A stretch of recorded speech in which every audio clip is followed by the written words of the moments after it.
daripada kainnya si A, ya kan?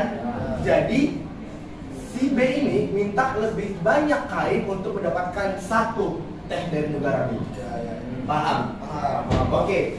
Jadi negara A akan mengirimkan 3 kain dari negaranya dan negara B mengirimkan hanya 1 teh dari negaranya tersebut.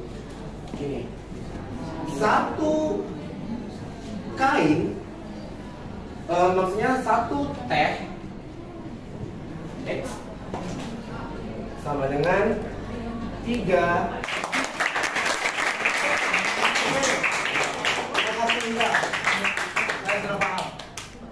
Itu nggak ada nambahin. Nggak boleh ditambahin. Ada lengkap kali katanya. Watt mil itu teori yang dia keluarkan itu tentang pertukaran barang gitu. Ya, karena timbal balik maka menciptakan harga pertukaran. Silakan. Mungkin nggak negara A nyari negara lain. Hah? Oh, nyari negara lain gitu. Iya, yang dia pertukaran tehnya itu satu Sama. 3 gitu. Mungkin Sama-sama membutuhkan, saling membutuhkan. Ya mungkin saja. Di dunia tidak ada tidak mungkin kan? Nah, tapi kan suatu hari negara tersebut pasti punya keunggulan lagi.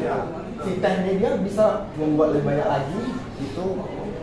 Kualitas ya berbeda. Karena semakin lama pasti akan negara itu berkembang. Gitu. Udah.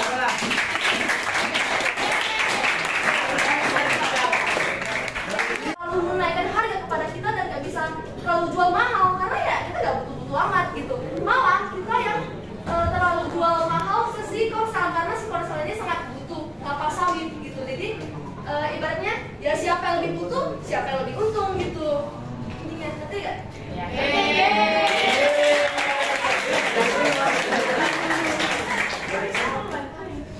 Terus ada contoh kalau misalnya mesin perusahaan biar lebih sederhana biar kita lebih ngerti. Ya kan A, B, C, D. Nah jadi si A ini dia misalnya dia pembuat mesin mobil lah. Ini ketiganya ini mereka produksi mobil. Tiga-tiganya ini butuh sama mesin ini. Jadi mesinnya otomatis mereka akan buat namanya itu kontrak kerjasama. Jadi dalam kontrak kerjasama ini pasti mereka akan kasih penawaran untuk dapat si ini karena ini dia unggul dalam buat mesin itu. Dia kasih persyaratannya tinggi, ini juga tinggi, tapi persyaratannya beda-beda. Jadi di sini dia bakal lihat yang mana yang persyaratannya itu penawarannya itu yang bagus. Otomatis mereka akan kasih yang lebih tinggi lagi. Dia akan lihat mungkin aja si ini dia itu tinggi, di sini pasti nggak mau kalah dua ini. Jadi mereka kasih penawaran yang lebih tinggi lagi. Tapi kalau misalnya si ini dia mungkin aja ada licin untuk dapat uang mereka karena mereka buat mesin. Untuk ketiga ini yang paling dirugikan itu kalau misalnya nggak dapat itu sebenarnya mereka tiga ini karena mereka bergantung sama ini. Ini dia nggak bergantung, dia kan buat mesin. Dia bisa aja tuh penghasilnya dari lain, misalnya dari kipas angin, dari AC itu dia bisa buat banyak mesin.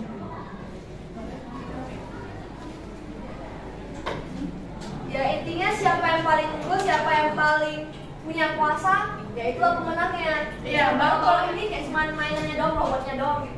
Kalau misalnya si ini dia semakin naik itu syaratnya, dia makin mau untung itu akan nggak dapat kesempatannya. Itu namanya bukan timbal balik, tapi itu namanya monopoli perdagangan yang ada di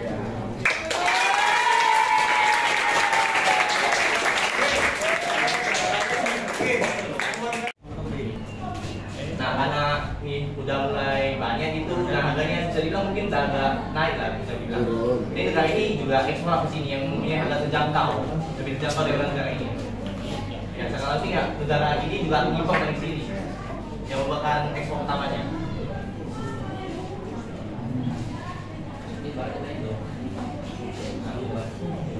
Setelah cyclingnya.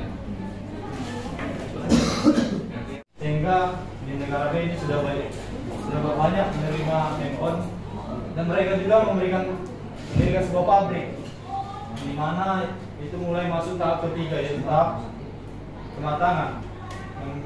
Tahap kematangan ini di sini sudah mendirikan pabrik, mereka juga mengekspornya kembali ke kota C. Kota C ini.